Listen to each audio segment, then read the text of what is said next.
Hello friends, welcome to my YouTube channel Beginners Pathshala.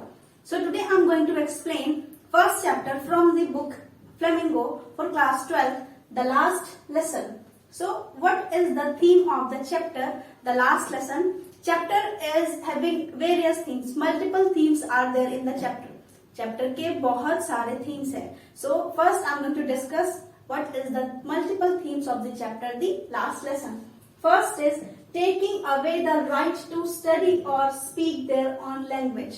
Means जब हमसे कोई हमारी नेटिव लैंग्वेज को पढ़ने और उसे बोलने का जो हमारा राइट है, जो अधिकार है, वो हमसे छीन लेता है. चैप्टर इस चीज को इवॉल्व करता है. Make them aliens in their own land of birth, and when the right of our native language of speaking and writing जब हमसे कोई वो छीन लेता है तो we feel alienated in our birth of land. हम जहाँ रहते हैं, जो हमारा नेशन है, वहाँ हम कैसा फील करते हैं? एलियनेटेड फील करते हैं. Second theme is linguistic nationalism of the proud conquerors. जो हमारी नेटिव लैंग्वेज है, हमारी जो मदर टंग है, we should proud of it. हमें उसके ऊपर बहुत ज्यादा प्राउड फील करना चाहिए. Next is highlights the attitude of the students and teachers. Chapter is evolving or highlighting the attitude of children. जो बच्चों का attitude होता है सीखने के लिए, पढ़ने के लिए, उसको वो एक तरह से हमारे सामने प्रेजेंट करता है. A child should give his or her 100% in his or her studies.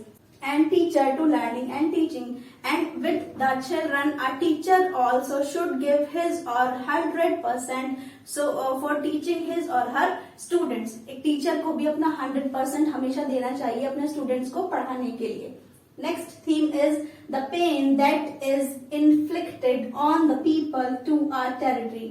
एक वो पेन जब हमारी कोई नेटिव लैंग्वेज हमसे छीन लेता है, हम उसको लिख नहीं सकते. We are not allowed to write, we are not allowed to speak in our native language. जो हम बचपन से बोलते आ रहे हैं उस लैंग्वेज को कोई हमें एकदम से मना कर दे कि हमें वो अब यूज नहीं करनी है. सो द पेन, जो हमें उस टाइम वो पेन रिलीज होता है. चैप्टर इस तरह की चीजों को हमारे सामने प्रेजेंट करता है. Next is emphasizes the importance of mother tongue. Chapter also present that mother tongue is very important for us. हमारी जो मदर टंग है, हमारी मातृभाषा है, हमारे लिए कितनी ज्यादा इम्पोर्टेंस रखती है, वो कितनी ज्यादा इम्पोर्टेंट होती है, हमें ये फील करना चाहिए. चैप्टर इस तरह के थीम्स को भी प्रेजेंट करता है. Language is identity of a country. Chapter the last lesson also present that जो हमारा लैंग्वेज होता है, हमारा जो नेटिव लैंग्वेज होता है, मदर टंग होता है, वो हमारे नेशन की आइडेंटिफिकेशन होता है, हमारी आइडेंटिटी होता है वो हमारी कंट्री की. Next is it's duty of citizens to safeguard the language of the country. Chapter is also presenting before us that it is our duty to safeguard our native language, our mother tongue. ये हमारा duty है, हमारा कर्तव्य बनता है कि हम अपनी मदर टंग को, हमारी नेटिव लैंग्वेज को उसे प्रोटेक्ट करें, उसे सेफगार्ड करें. Last but not the least theme is language is important to the citizens of a country. Language is a means of communication between us children. So language is very important for us. Without language, we will be like animals. They also used to live, they also used to eat and sleep and awake during day and night. So if we will not speak language, we will be like animals. So language is very important for our country, for us. So children, these are the multiple themes of the chapter, the last lesson. Now moving to the summary of the lesson, the last lesson. So the last lesson is by the author Alfonso. जो last lesson है children, वो लिखा है Alfonso ने. In the last lesson summary, the author narrates events about the year 1870. Last lesson में author ने narrate किया है events को जो हुए थे 1870 में, when French was captured by Bismarck-led Persian forces. जब फ्रेंच पर पर्शियन फोर्सेस का रूल था. Furthermore the Lorraine and Alsace district went under Persian rule. और वॉर के बाद जो लॉरियन और एल्सेक डिस्ट्रिक्ट थे वो पर्शिया के कंट्रोल में थे, यानी कि वहां पर पर्शियंस का रूल था. There was the discontinuation of teaching French. और उस टाइम के बाद एक नोटिस आया जिसके बाद जो फ्रेंच लैंग्वेज थी उसको बैनिश कर दिया गया था. वहां पर French in these two district, वहां पर फ्रेंच इन दोनों डिस्ट्रिक्ट में जो थी वो बिल्कुल मतलब उसका डिसकंटिन्यूएशन हो गया था. वो मना था उनको फ्रेंच बोलना, लिखना और पढ़ना. There was an order for French teachers to leave. अब इसके साथ साथ एक ऑर्डर आया था कि जो फ्रेंच पढ़ाने वाला टीचर है उसकी भी कोई नीड नहीं है, उसको भी अब लीव करना पड़ेगा। Consequently mister M Hamel was not able to stay. और आफ्टर दैट ऑर्डर, उस ऑर्डर के बाद मिस्टर एम हैमल वहां और ज्यादा स्टे नहीं कर सकते थे, because he was a French teacher also in his old school. अब जो उनका ओल्ड स्कूल था उनको वो छोड़ना था। इन स्पाइट ऑफ दिस, इन सब चीजों के बाद, the last lesson from him was full of devotion. इन सब चीजों के बाद जब मिस्टर एम हैमल ने अपना लास्ट लेसन स्कूल में पढ़ाया तो वो कैसा था? Full of devotion. उनका पूरा डेडिकेशन वहां देखने मिलता है। And sincerity, when he was teaching he was too sincere with his students. One student of mister M Hamel was afraid of him. Mister M Hamel का एक स्टूडेंट था French जो उनसे बहुत ज्यादा डरता था। There was an anticipation of punishment from this student when he came to school that day. जब वो फ्रेंच उस दिन स्कूल आया, जिस दिन एम हैमल का लास्ट डे था, तो उसको पनिशमेंट मिलना था because he was late basically and he hasn't prepared his homework related to the participle. उसने अपना होमवर्क पूरा नहीं किया था जो एम हैमल ने दिया था पार्टिसिपल से रिलेटेड, और वो लेट भी था। However, he learned that this will be his last lesson. जब उसको पता चला कि वो उसका लास्ट लेसन है तो उसको बहुत ज्यादा फील होता है कि उसने अपना होमवर्क क्यों नहीं किया। Soon he realized the importance of his subject. उसको बहुत जल्दी उसके बाद अपने सब्जेक्ट की इम्पोर्टेंस, अपने नेटिव लैंग्वेज की जो इम्पोर्टेंस थी वो पता चल जाती है। The story shows us how people feel when they don't learn their language. Story हमें बताती है, हमारे सामने रिप्रेजेंट करती है बहुत सारे व्यूज को कि जब हम अपनी लैंग्वेज को नहीं सीखते तो हमारे साथ कौन कौन सी चीजें होती हैं। When they don't learn their language, हम कैसा फील करते हैं जब हम अपनी लैंग्वेज को नहीं सीखते उसके बाद। So this is the summary of the chapter the last lesson. So children, after the theme we are moving to the main points and background of the story. So what are the main points or key point of the story, the last lesson, or what is the background of the story, the last lesson? So we will continue that. Story conveys the times when French district of Alsace and Lorraine were taken away by Persia. Story का जो background है वो set किया गया है वहां के time पर, तब जो टाइम था तब फ्रेंच डिस्ट्रिक्ट और एल्सिक को लॉरिया और पर्सिया ने अपने ऊपर अपने कंट्रोल में ले लिया था, यानी कि सब जगह पर्शियन का जो वो होल्ड था वहां पर पूरी तरह, वो वॉर के बाद का टाइम था। Next is language is important to people. Chapter's background reveals that, chapters की जो की पॉइंट है, बैकग्राउंड है, उनसे हमें पता चलता है it conveys that language is very important for each one of us. Language बहुत ज्यादा इंपॉर्टेंट होती है हम सभी के लिए। People were deeply shattered in Persia, in that country people were deeply shattered because their native language was not allowed in their country now. उनकी जो नेटिव लैंग्वेज थी उसको बंद कर दिया गया था। There was a notice arrived from Berlin. A notice came from the Berlin that no French language will be spoken or used in that country now. So people were deeply shattered. They were in pain because their native language is not allowed for now. They realized what they had lost, their freedom and language. Now they are realizing, अब उनको realize हो रहा था that they have lost their freedom with their language. सिर्फ उनकी language को उनसे नहीं छीना गया है, उनका फ्रीडम, उनकी जो सारी की सारी विशेष थी वो सब कुछ उनसे दूर कर दी गई थी, वो छीन ली गई थी लैंग्वेज के साथ साथ। Friends notices change around him in the school. Friend goes to his school that day and he notices many changes were there in the school that day. What were the changes? No sound of desk opening. Generally जब वो school पहुंचता था तो वहां बहुत सारा sound होता था डेस्क के ओपन होने का, क्लोज होने का, but that day was everything was different. That day everything was different, like no sounds of desk were there, no sound of lesson repeated. जब वो स्कूल पहुंचता था basically when he will be late, तो वहां पर children जो थे वो लेसन को रिपीट कर रहे होते थे, बट आज कोई इस तरह का साउंड वहां नहीं था लेसन को रिपीट करने का। No sound of rapping of teachers ruler. Generally जो टीचर का रूलर होता था वो टेबल के ऊपर उसको मारते थे तो उसकी आवाज आती रहती थी, बट इट्स चेंज नाउ। आज वहां कोई भी ऐसी रूलर टाइपिंग की साउंड नहीं थी। Mister M Hamel didn't scold him that day. And the most amazing thing that was very awkward and surprised friends that Mr. M. Hamill ने उस दिन उसको डांटा ही नहीं. Although he hasn't prepared his lesson based on the participle, he was late and he was on fault. फिर भी Mr. Hamill ने उसको कुछ नहीं बोला. Wearing Sunday clothes. After that, friends notices that Mr. M. Hamill was in his special clothes. His Sunday clothes, जो वो basically Sunday में चर्च पहन के जाते थे, वो वाले clothes में थे. Frilled shirt, black hat, and his green special coat. He generally used to wear this clothes only on Sunday or only prize distribution day और या फिर observation वाले दिन वो उन कपड़ों को पहनते थे. Backbenches were occupied with villagers. When he was moving to his seat, he notices that many villagers were sitting on the back benches that day in the classroom. Teacher announces about last lesson, and after that Mr. M. Hamill announces that that day was the last day with French language of them. उनका जो day था वो उनकी language के साथ last day था. After that day जो उसके दिन के बाद जो उनकी रिलेटिव लैंग्वेज थी वो उनको नहीं पढ़ाई जाएगी और that day was also last day of mister M Hamel in the school.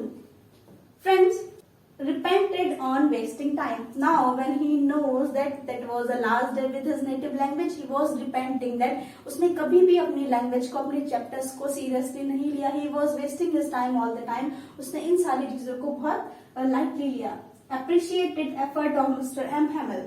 After that he was thinking to himself, वो खुद को बोलता है, and he appreciated efforts of Mr. M. Hamill. means वो Mr. M. Hamill ने जितनी सारी efforts उसको दी, यानी कि उसको लैंग्वेज सिखाने में उसके साथ जितनी मेहनत की, वो उनके एफर्ट को अप्रिशिएट करता है. Understood why villagers are sitting on back benches. Now friends understood why back benches were filled with villagers. Villagers were presenting their gratitude, their thank you to Mr. M. Hamill. Because M. Hamill has given his grand 30 years to the school. Mr. M. Hamill ने अपने career के 30 years जो थे school को devote किए थे उनको उनकी नेटिव लैंग्वेज सिखाने में. That's why villagers were there to give him thanks. Mr. M. Hamill laments and reflects the reason of students' deficiency in the language. Mr. M. Hamill जो थे वो he was lamenting, बहुत ज्यादा pen में थे. ही लिमेंट्स और वो जो अपना ग्रेटिट्यूड था वो रिप्रेजेंट करते हैं, दिखाते हैं. बट वो also represent the deficiency in language. जो लोग बच्चों ने सीखा नहीं लैंग्वेज, उसको उनके लिए बहुत ज्यादा दुख था, वो वाली चीज को भी प्रेजेंट करते हैं. German laugh on inability to speak their language. Now all are thinking that जो Germans है, they will laugh because they all will be unable to speak their native language. Postponing learning to tomorrow. But see, generally he postpones his learning to the tomorrow. We generally also do this. वो सोचता है कि अभी मैं इसको कल कर लूंगा, ये जो होमवर्क आज मिला है. Parents preferred sending them to work at farm. जो पेरेंट थे, they were also not aware. वो अपने बच्चों को स्कूल भेजने के बजाय कहाँ भेजते थे? फार्म में काम करने के लिए. Then to school. उनको स्कूल से ज्यादा बेनिफिशियल उनको फार्म में काम करना भेजना लगता था. सो वो उनको स्कूल नहीं भेजते थे. Mr. M. Hamill sent them to water the plants, and Mr. M. Hamill was also regretting because बहुत बार Mr. M. Hamill भी उनकी स्टडीज को बहुत लाइटली लेते थे और वो उनको बहुत बार कहाँ भेजते थे? प्लांट्स को वाटर करने के लिए, पौधों में पानी डालने के लिए. When he went for fishing, declares holiday. जब वो खुद फिशिंग के लिए जाते थे और कहीं जाते थे तो ही डिक्लेयर्स हॉलीडे, वो हॉलीडे डिक्लेयर करते थे बच्चों के लिए. So that was the deficiency to learning the language. And children story also reflected beautifully highlights to human tendency of postponing the work. जो स्टोरी है वो रिफ्लेक्ट करता है हम लोग की ह्यूमन टेंडेंसी को. बिकॉज हम लोग जो है अपना काम हमेशा कल पर टालते रहते हैं. That we will do tomorrow, we will do tomorrow. अभी तो बहुत सारा टाइम बचा हुआ है. Feels plenty of time to do that work. We always feel that there is a plenty of time. We can do tomorrow, we can do day after tomorrow. हम कल कर लेंगे, हम परसों कर लेंगे, अभी बहुत सारा टाइम जो है बचा हुआ है. तो story beautifully reflect such facts. So these are the important facts, key points about the story and background of the story, the last lesson. So now just take a look what are the main and important characters of the story, the last lesson, children. First important character is Franz, who is a little school going child. He is careless. Franz जो था वो बहुत careless है and conscious of his duties. He is careless, but still उसको पता है कि उसकी ड्यूटीज क्या हैं. He need to prepare his homework. He reached to the school on time. He is conscious of his duties. Admirer of nature. उसको nature से related चीजें बहुत ज्यादा पसंद है, like bird chirping and nature sound, all these things. Sensitive and innocent. Friends is sensitive and innocent boy, and he is a deep thinker. When he realized that this is the last lesson with his native language today, he was very grateful to Mr. M. Hamel with his dedication and teachings. Next important character is Mr. M. Hamel, children. M. Hamel is a French teacher, as you can see in the story. He is strict. जो teacher है mister M हैमल वो strict भी हैं बहुत ज्यादा, but selfish at a time. वो बहुत बार बहुत ज्यादा सेल्फिश हो जाते हैं स्टोरी में. As like when he wish to go for fishing, he declares holiday for children. Many times बहुत बार वो बच्चों पर बहुत ज्यादा ध्यान नहीं देते उनकी स्टडीज को लेकर. Honest and sensitive man. वो ऑनेस्ट हैं और सेंसिटिव भी हैं. वो इस बात को रियलाइज करते हैं लास्ट में और सबके सामने बताते हैं कि मैंने भी बहुत बार मतलब बच्चों को सिखाने के लिए कोशिश नहीं की, ट्राई नहीं किया. Proud of being French. And most important thing about mister M Hamel's character is he is proud of being French citizen. Passionate about the French language. जो मिस्टर एम हैमल है वो बहुत ज्यादा पैशनेट और devoted है French language के लिए. So these two are the most and main important characters of the story, the last lesson. Children, one important thing is also there in this chapter is symbol. So some symbols are there in the chapter, and first is pigeons. So during this last lesson, जब French का last lesson था, last class था, तो in his last lesson French hears the pigeons cooing. French जो था वो सुनता है पिजन्स के cooing की साउंड, यानी कि उनकी साउंड जो पिजन्स क्रिएट करते हैं. And wonders if the Persian would make them sing in German too. Now French was thinking कि जर्मन ने हमारे लिए हमारी नेटिव लैंग्वेज को बंद कर दिया है, क्या ये पिजन्स को भी जर्मनी में गाना या कू करना सिखाएंगे? His thought reveals the Frenchmen's fear to complete domination by Germans, whereby they would try enslaving even their mind. यहाँ हमें पता चलता है कि जो फ्रेंच का थॉट था, जो एंस्लेवेशन था उनका, जब हम किसी चीज के लिए एंस्लेव बन जाते हैं तो वो रिप्रेजेंट करता है यहाँ पर क्या वो फ्रेंच वाज थिंकिंग के जो पिजन्स हैं, क्या हमारे लिए जो ये बेनिशमेंट हुआ है हमारी लैंग्वेज का, क्या पिजन्स के लिए भी अलाउ होगा, पिजन्स के लिए भी कंटिन्यू करेंगे, वो पिजन्स को भी जर्मन में गाना सिखाएंगे क्या? So this is the only symbol in the story, and it is very important. ये बहुत बार आपके बोर्ड के एग्जाम में आया हुआ है. So please make it clear in your mind कि ये important है, इसको समझना. Now moving to the last part of the story, that what story's message, what is the moral of the story, what is the message of the story. Story से हमें क्या message मिलता है, उसका moral क्या है? First is always give respect to your native language. हमें हमेशा अपनी लैंग्वेज को रिस्पेक्ट देना चाहिए, उसकी रिस्पेक्ट करनी चाहिए, because our identity is based on our language basically. Education is important to all. Story revolves also that education is very important for everybody. We need education first. Education is our first priority. And last but not the least is we should not postpone work for tomorrow. हमें कभी भी अपना आज का काम कल पर नहीं छोड़ना चाहिए. हमें आज का काम हमेशा आज ही खत्म करना चाहिए. So this is the moral or message of the story. We will continue with the question answers MCQs type in the next part of the story, the last lesson. Thank you for watching and happy learning, children.